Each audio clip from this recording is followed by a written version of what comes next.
Okay, we've got several we have several tests to run right now because I got new equipment for my fucking camera. Okay, all right. Recently, I bought a new wide ends. Well, not wide ends. Oh my god! Recently, I got a new wide angle lens attachment for my existing lens. Honestly, I think it looks great. As a matter of fact, you're looking at it right now. Look at this. It's crazy, dude. Now, there's an exception to this. I do not have active stabilization on, or active E stabilization on, for this camera. So we'll be turning that on, and we're going to be comparing it to this. So this is with the wide angle lens on with no stabilization. It also has an ND filter on, but we're not worried about that. But this is the wide angle lens on with no stabilization. This is what it looks like. This is as far as you can see with no stabilization. With active stabilization, it does crop in a little bit, and you'll see the difference. But this is without stabilization. This is just the wide angle lens and no stabilization. And now we're gonna move on to the other ones, and I'll put them all up on the screen.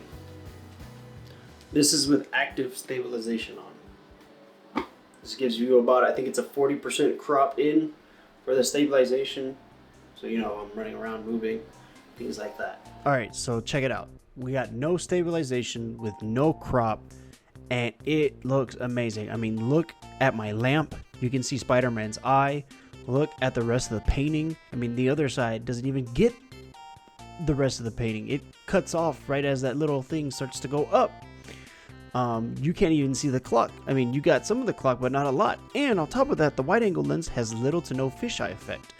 So here's active stabilization with a 40% crop. And that's a lot. That's a lot more than you think it is, especially for this camera. And when I'm holding it at arm's length, my top of my head is basically hitting the edge of the frame. But look at this. You can see basically the entire painting. You can see some of my light, and you can even see the clock on top with, again, little to no fisheye. It's absolutely incredible. So I think it makes a very, very significant difference. This is the active shot. This is with stabilization, which means I can use the camera now with active stabilization. Before, I couldn't use it because it was just too cropped in. But now that I have this wide angle, I mean, you can't beat that, dude. You just can't beat something like this. So I'm very happy with it. I ordered an ND filter for the wide angle lens specifically, because it doubles as like a micro lens. A macro lens, but I'm not going to use it as a macro. I'm just going to use it as a wide.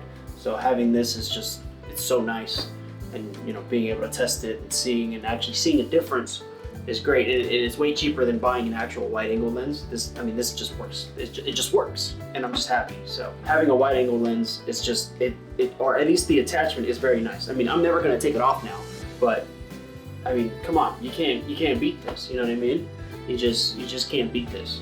So $50 upgrade. I mean, and it comes with the macro if I really wanted to, rather than buying like a $600 lens. You know, that type of lens I'd rather buy for like a actual like $10,000, $1,400 camera. Plus the ZVE 10-2 came out already, and I already know the lens for that, and everything over there is just way better anyways. The upgraded version of this camera is just better, but this makes the camera viable now, which just makes me so much more happy than what I'm used to with what it provides me. So yeah.